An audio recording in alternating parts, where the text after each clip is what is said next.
T-minus 1 minute.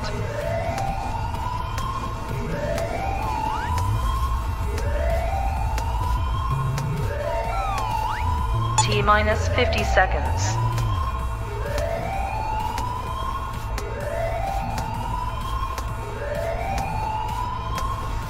T-minus 40 seconds.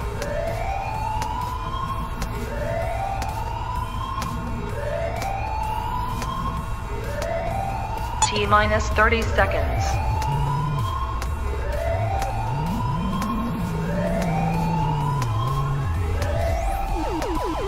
T-minus 20 seconds.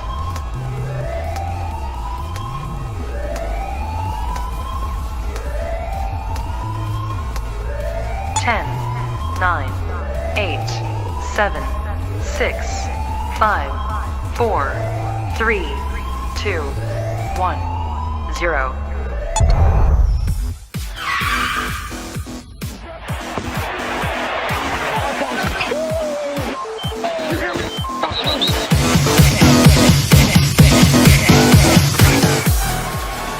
Rips the helmet off Rudolph's head and then eventually swings it and hits him in the head. 1, 2, 3, where you not hardcore? Let you live hardcore. And the legend of the rich was way hardcore. Yeah! Now we're rocking.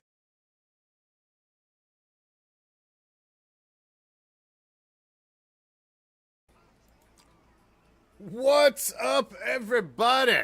What's up, football fans, members of the Raider Nation, owners of the Hardcore Challenge, fantasy football fans in general? How we doing on this wonderful Wednesday night? Thank you for joining me again. Tonight is another episode of Hardcore Challenge Live, our official fantasy football podcast here at Raider Reaction. Covers our Hardcore Challenge format fantasy football leagues. We have our OG league, 32 owners, runs just like the National Football League, 2 conferences, 8 divisions, 2 conference champions, 1 ultimate champion in Hardcore Bowl, and our All Raider Nation League going into Season 4, as well as our Survivor League, which we are still taking entrants for. If you're interested in getting in our Survivor League, all you got to do is send your email address to any one of our social media platforms, and we will get you in. It is a $25 buy-in. We'll go over all the prizes and stuff later, but it's definitely worth getting in. All you got to do is send us your email address. We're going to hit it up later. We got a lot to touch on tonight.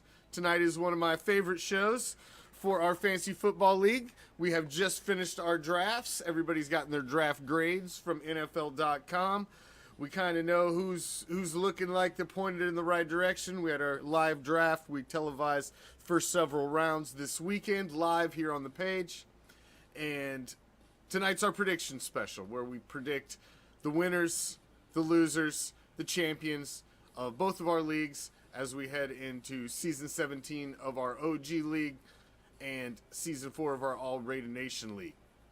And then we got some other stuff to touch on as well. Most importantly for the OG League, though, we unveil the new GOAT list tonight.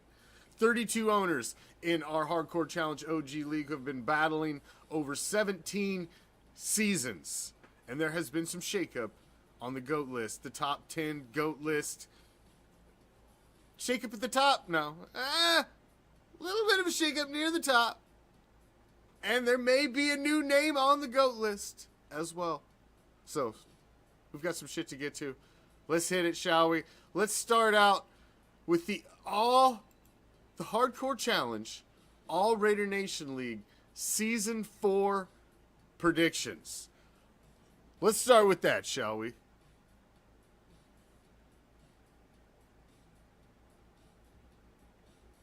It's probably your internet. Predictions. Let's start with that, shall we? Pay your bills. Pay your bills, David. Pay your bills.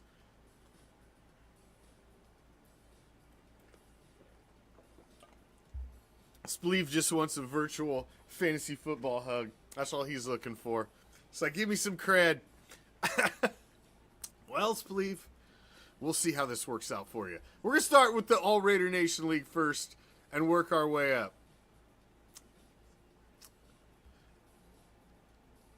Let's see what we got here. All right, we're gonna start out. Hold on, I don't need that just yet, and that's in my fucking way. So we'll get to you in a minute. All right, let's start out. Let's see the Great White North in the All Raider Nation League. Starting out with our predictions. It's probably that cannon string fucking internet of yours, David. That's your problem with your goddamn fantasy football team. The Great White North, I'm picking the Black Hole. They were our league champion. Raider Lions was our league champion in season 1. Raider Richie has won it the last 2 seasons. So all of the champions thus far have come out of this division. And I'm picking the Black Hole to get back in there. I think it's going to be a tight battle again. I think he's going to edge this one out. In the Elite East, we got the Death Dealers. I picked them last season. They failed me, but they didn't do too bad. So, you know, he seems to be coming hard.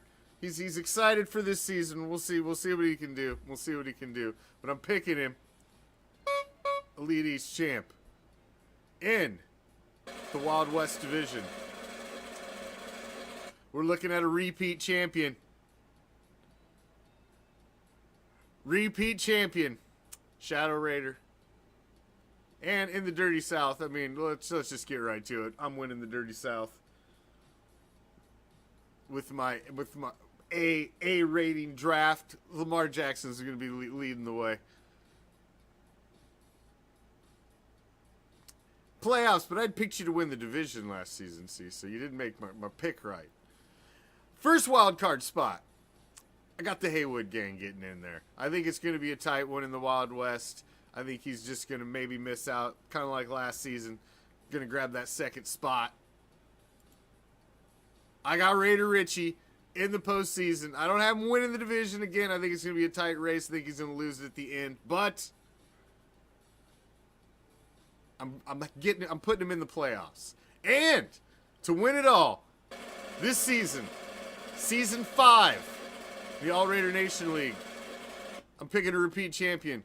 The Black Hole. I'm picking Lions to win it all this season in the All Raider Nation League. It's going to come from the Great White North again. Somebody's got to knock off the Great White North. I'm trying my best this season. I was in there. I missed about half a fucking game last season. So close, so close. Some injuries beat me up there at the end of the season. So we always start at the top before we go to the bottom, and we got some bottom predictions as well. Our dumpster fire of the season prediction for the All Raider Nation League season 4 will be the Autumn Pirate. I'm sorry. Until you prove me wrong, would you move up 4 spots last season?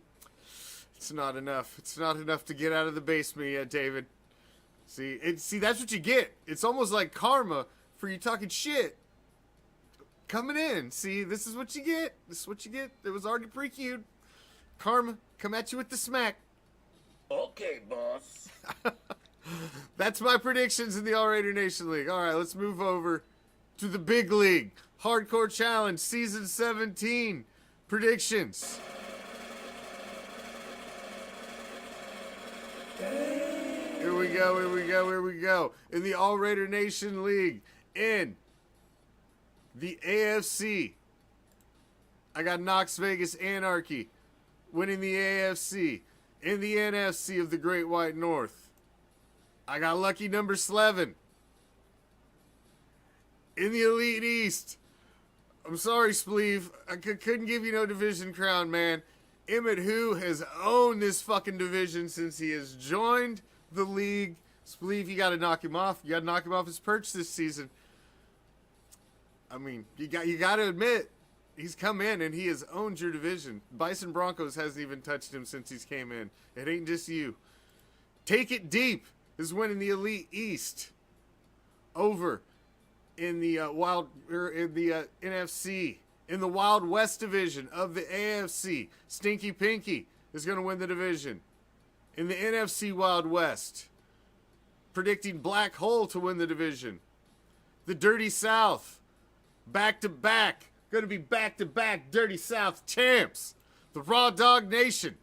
We even got us a playoff win last year. Got an A+ motherfucking draft grade, bitches. We at least making the playoffs. And the Bandits are defending champ. I got him winning this division again. He's coming back to defend his crown. Wild cards, AFC. I got Bucka Raider. Hold on. Hold on. We got a typo there. Let's get that right. 2022. And we got the Pack Attack is back. Former champion in there as well.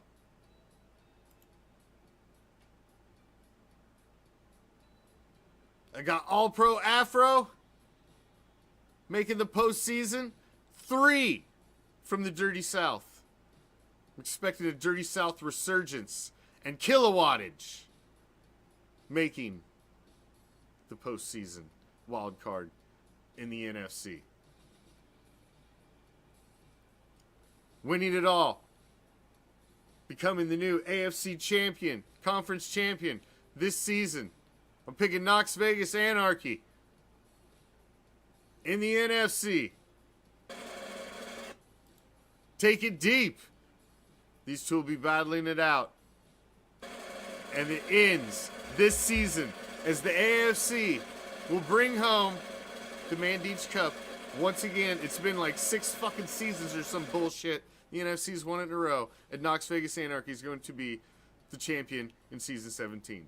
It's my prediction. Although I'm predicting myself to go deep in the playoffs. And I might be in that AFC championship game, and it could be me going as well.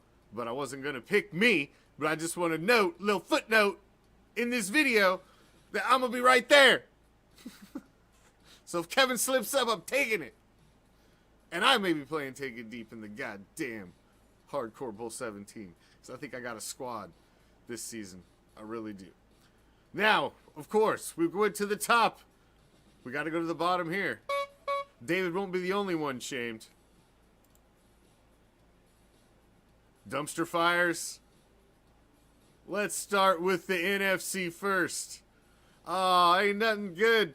Oh, you're like a little toasted cheese on your dumpster fire. As we're going with the cheese head in the NFC. And little stone ponies to go with your cheese head. They're going to be, that's going to be a very potpourri-ish stank dumpster fire. Fucking stone ponies and cheese head. Those are your predictions, ladies and gentlemen. Thank you. Thank you for your upcoming seasons. All right, we got that nonsense out of the way. Now that I've whatever. Wrong thing. Where we go? We got that one. We got that one. Legal roster. All right, there is a couple new owners in the All Raider Nation League. There is one new owner in the OG League. And we want to make sure that everybody understands the damn rules. I think everybody thus far has legal rosters. I didn't want to get picky with them. I know we're a week or so out from the start of the season, so I wanted to have this show so that I could explain that in depth and why they're there for some of our new owners, just so you understand why the rule. Why he keeps fucking bugging me about this rule. Seems like a stupid rule wasn't even there. Okay, well this is the reason. To have your roster legal, it is very, very simple. There are 2 reserve spots on your bench. We expanded the bench a few years ago and added IR spots. Those bench spots are strictly for injured reserve. Unless the player specifically says IR next to their name, they cannot be in the reserve spots. They are not for suspensions. They are not for PUP. They're not for fucking anything else except for IR. So unless it says IR behind their name, they cannot be in your reserve spots. Now we know guys do periodically come off of injured reserve. throughout the season. There may be a period where a guy was on IR and like, hey, there was a fucking half a day where I didn't catch that he came off of IR. We're a little lenient on that. Obviously, we know when the guys have went on and come off of IR. We know if it's malicious or if it's just an accident. But those aren't for you to hoard guys in those extra spots. We added them so if you have a keeper go down or somebody who is the core of your team, you don't have to drop said player now to keep a competitive roster. You can just move them to IR. That's why those spots are there. Only for injured reserve. That's all your reserve spots are for. The other rule is on the bench. Since when we added individual defensive players, we wanted to expand the bench in order to support the individual defensive players on your roster. We can't, unfortunately, tag those specific bench spots as only be able to use as defensive. So that's a rule that you must maintain yourself. There is a mandatory defensive bench spot that you must keep filled on your bench. It is not to hoard an extra offensive player. It is for defense only and defense only.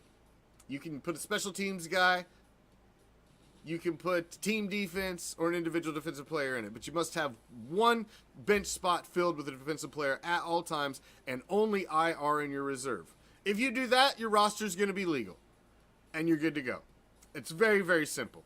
And most guys that are in the league just do it out of habit. It was the last position I picked in my draft, was to make sure I had a guy for my bench defensive spot.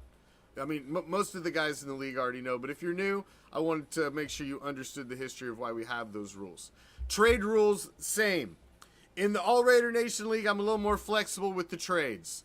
It is basically a 48-hour rule for trades. So if you want to push a trade through involving guys for Thursday night, you need to be working that shit. Yes, that's special teams line. It's a fucking kicker. God damn. I know.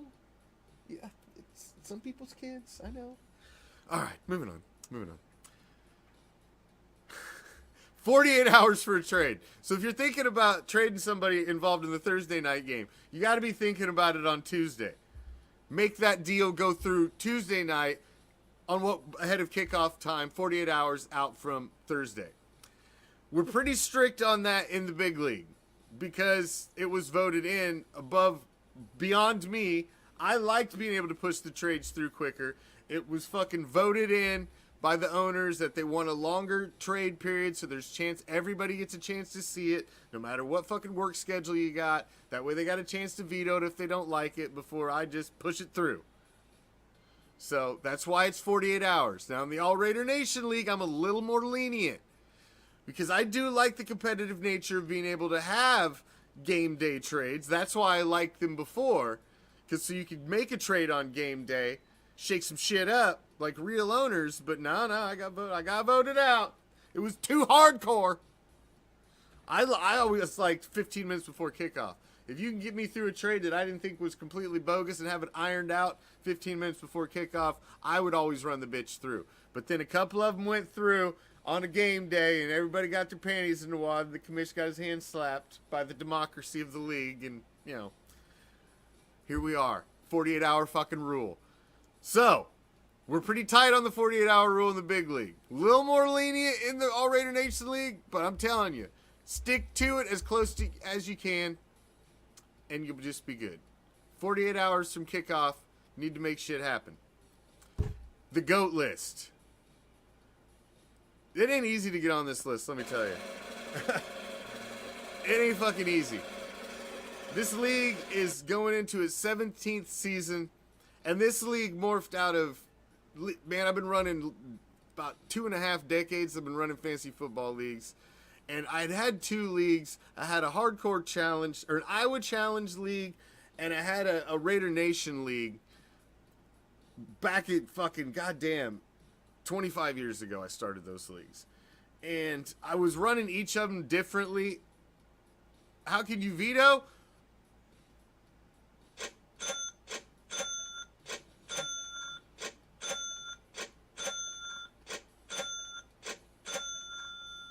Grease the commish. That's how you veto in the All Raider Nation League. Whoever sends the biggest deposit to my Cash App will win my heart and my vote. Hey, money talks. I'm telling you. You know how before the last, what was it, a few years ago? I advertised that, hey, it'd been like 3 years before I had an open spot in the OG League. And I said, hey, we're going to have a lottery or something come up to get in the OG League, blah, blah, blah, blah, blah. I got a message to the Raider Reaction Facebook page that said, I want the fucking spot. I'm willing to pay 5 years ahead to show you how fucking dedicated I am to being in this league. I'm going to pay 5 years ahead. Here's fucking 5 years buy-in at $50 a pop. Bam. Guess what? That motherfucker got the spot. To me, that shows, hey, he's willing to fucking plunk down $250 right now and say, hey, give me that spot.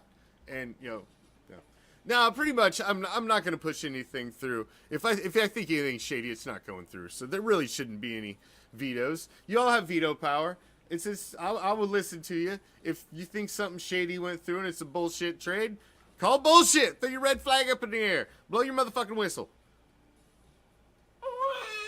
Do whatever you need to do. Whatever you need to do. We will, because ultimately we want this to be fair. But, some people didn't like them 15-minute before kickoff trades, so that's where we got. All right, but as I was saying, this league is going into its 17th season, and 25 years ago I had these other two leagues. I was running them completely different, fucking with them both season to season. I was having a lot of problems season to season keeping people in the league, and the biggest problem of a fantasy football league, which is keeping motherfuckers active from start to finish. That is the biggest cancer of a fantasy football league, is when you get about fucking 2/3, 3/4 of the way through a season, and half the fucking owners just quit participating. W's are being handed out as other people are fighting for playoff spots. People aren't participating. They're handing fucking W's out. And it's guys that aren't even going to be back in the league next year, so you hold nothing over them. So I looked for a way to make a better format, to make it more competitive, to make it the closest as you could make it to owning an NFL franchise as you could make it. And so I birthed the hardcore challenge out of these other two leagues, threw the other two leagues away, dissolved them, pulled the best owners I could out of those two leagues into this one league, called it the hardcore challenge, and set up different scoring formats, divisional schedule, and tried to make it run the best that I could. We grew it from 12 owners in 2009 to 16 owners. We eventually went up to 20 owners and then split off in, what was it? When was our expansion year? Fucking 2019, 2020, 2018? Fuck, I don't even remember. Somewhere around there. And we split it off into two divisions, grew it up to 32 owners, and now it runs just like the NFL for the most part, as close as you can get. So it's not easy to get on the GOAT list. The top 10 GOAT list was my fucking point of that long narrative that I went in the ditch on. Yes, I know. That was a long way to get to where I was trying to get, to make it how important it is to be on this fucking list. We've got new names. Somebody's fallen off. Somebody's came on. Here we go. The GOAT rankings, the new GOAT rankings. Let's start at the bottom. First thing you'll see, Willie has now cracked the GOAT ranking top 10. With his championship win this last season, Willie now has 5 playoff appearances. 5 playoff appearances, 4 division titles, 1 conference championship, 1 hardcore bowl appearance, and 5 playoff wins total in the hardcore challenge. Defending champ. Skull Crushers. Skull Crushers sitting at number 9. 4 playoff appearances, 3 division titles, 1 conference championship, 1 hardcore bowl appearance, 1 league championship, and has led the league in scoring once. 5 total playoff wins. They are sitting at number 9. They moved up from number 10. Unfortunately, getting bumped from the GOAT rankings was Take It Deep, as they've moved off the GOAT ranking. Unfortunately, they are defending champ, but there are 3 total playoff wins, which all came in basically their one championship run. Just not enough. Just not enough to move them ahead of some of these other guys. So, number 11, you get like an honorable mention, Brian. Honorable mention. I don't know what that'll get you. Okay, boss. Freaking fracking football time. Carol, our only female owner on the all GOAT rankings, she has 7 playoff appearances, 3 division titles, 1 hardcore bowl appearance, 1 league championship, and 8 total playoff wins. She's sitting at number 8. Knox Vegas Anarchy. Knox Vegas Anarchy is so close to passing Bison Broncos. If Bison Broncos misses the playoffs again and Kevin has any success in the postseason like I predicted that he will, after a very good season last season that he had, winning his division, he's probably going to pass Kent coming into next year. Kent needs to do something. He's been on, ever since Emmett Hughes came to this division, the Bison Broncos have been irrelevant in the Elite East. It has been Emmett Hughes' division since they have come in. Something needs to be done about that, or he's going to start sliding down the rankings a little bit. Knox Vegas Anarchy. Kevin has 5 playoff appearances, 3 division titles, 2 conference championships, 2 hardcore bowl appearances, 1 league championship, and led the league in scoring once with 7 total playoff victories. Bison Broncos. Kent also he has 7 playoff appearances, 6 division crowns, 2 hardcore bowl appearances, 1 league championship, and led the league in scoring once also. Stinky Pinky made the biggest move. Stinky Pinky jumped from 8th to 5th on the GOAT rankings. So by far the biggest move. Stinky Pinky with 9 playoff appearances, 7 division titles, 1 conference championship, 2 hardcore bowl appearances, 1 league title, and has led the league in scoring once. 9, count them, 9 playoff victories for Stinky Pinky. Pretty solid right there. Made the jump up after his hardcore bowl appearance last season. Won his first conference championship. We didn't used to have conference championships until the split years back, but we do have them now. So that was his first one in 2024. But I mean, he 9 playoff appearances, 9 playoff wins. I'll let you do the math. He didn't have a lot of success with them playoff victories. He won and then made the playoffs quite a bit, but didn't have a lot of playoff success, but has had a lot of playoff success lately. So he's a little up and down, but he has moved up, definitely. He's higher than me on the GOAT ranking, so I would definitely give him that. Knoxville Assassins. Brad is another one who's in jeopardy of sliding. Brad is only hanging on there because Brad has the liberty of being only one of 3 owners with 3 hardcore bowl appearances. He only has 1 championship, and the last hardcore bowl appearance was in 2013. These motherfuckers are getting a little dusty. Getting a little dusty. But he's hanging around up there. Playoff appearances, 7. Division titles, 4. Hadn't had one since 2018, but he's got 4. Hardcore bowl appearances, 3. Hasn't had one since 2013, but he's got 3. League championship, 2011. Also a little dusty. Although, he did beat me in that championship, so still, to this day, fuck you for that, Brad. And he did lead the league in scoring that year. Does have 7 total playoff wins. So those 3 appearances, they're holding a little weight, and they're still holding him up there at number 4. Donkey Punch.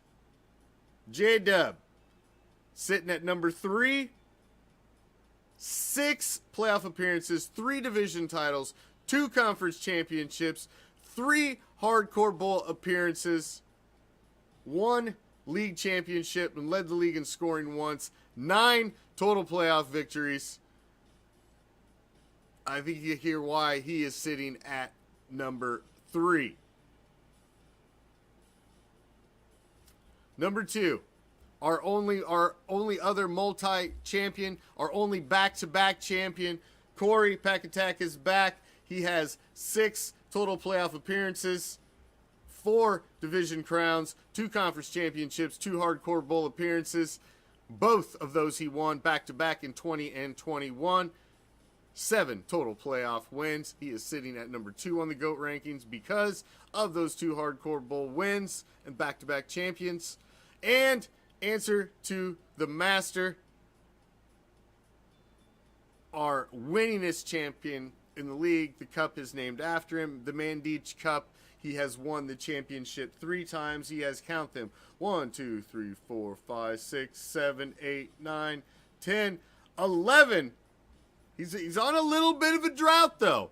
We will point this out. Answer to the Master is on a bit of a drought. Has not been in the postseason since 2021. But he does have 11 postseason appearances. He's got 8 division titles, 1 conference championship, 4 Hardcore Bowl appearances, 3 league championships, and has led the league in scoring 3 times.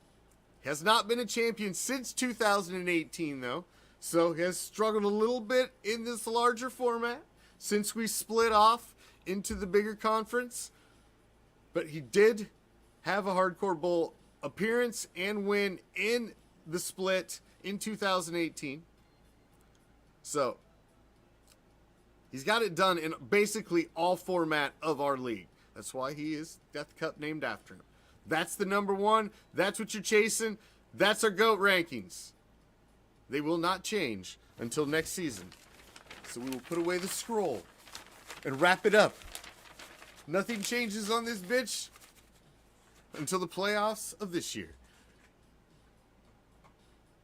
The scroll has been put away.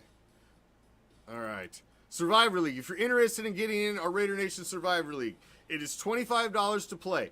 Half of that $25 goes into the pot. The more people that we can get in, the bigger the pot becomes. The winner gets the pot, as well as a Raider Reaction prize pack, as well as an autographed Howie Long jersey with JSA certification. It is certified. It is the real deal. So half the pot for a $25 buy-in, Raider Reaction prize pack, autographed Howie Long jersey. Got to pick one winner a week. Can't pick the same team twice throughout the season. It's the easiest fucking way you can play, and you'll be able to follow along. We'll keep track of that along with our fantasy leagues right here. All you need to do is send your email address to any one of our social media platforms. Any way you can get a hold of us. Carrier pigeon.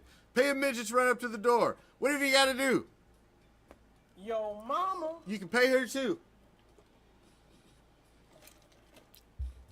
Whatever you got to do. Just let us know. We'll send you an invoice. As soon as your invoice is paid, we'll send you the link to join the league. Super simple. We got a week to get you in the Survivor League. Get it in, get in, get in, get in. You ain't got long. Game of the week. We will unveil. I just told you. Send a message with your email to the page. See, David, he's got to be on a cannon string. These comments are coming in fucking, 5 minutes after I said something. Game of the week. We will unveil those next week on next week's Wednesday night show. We'll have a game of the week for both leagues, and we'll highlight that matchup as we do every single week in both leagues in the Hardcore Challenge. Makes things a little more fun because some of these matchups got some history, especially in the big league, man. These guys play each other twice a season, every season, sometimes more if they meet up in the playoffs. And some have been doing it for a decade plus. Trust me, me and Reggie are going head to head in week 1. Buck a Raider, motherfucker. I'm about to buck that ass. Let's go. Show schedule. Wednesdays. The rest of the damn way, as long as I can make it. I got a life too. So every once in a while, I do have a Wednesday off, but for the most part, Wednesday nights is fantasy football nights. Next week we will have our game of the week, all that good shit, and break it all down. But right here, Wednesday nights, we talk about the previous week, we talk about the next week, we go all over the big ballers, the low ballers, everything that's happened, highlight our game of the week, and keep it fucking moving. And of course, we'll probably talk smack about David too along the way. And JoJo too. We don't want to leave JoJo out because we know his fantasy football team at some point it's going to go down the toilet, and it's going to start out in week 1 with a fucking smacking from the Raw Dog Nation. Fantasy football is here. Ladies and gentlemen, football is almost here. It's time. It's time. Get your shit together. It's time for the pinnacle of fantasy football competition. There are the Hardcore Challenge formats and fantasy football leagues that you have the privilege of being in. Thank you each and every one for joining me tonight. I am out. Good luck in your leagues as owners this week. Going forward, unless you play me. I'm out. Peace, love, Ring Nation.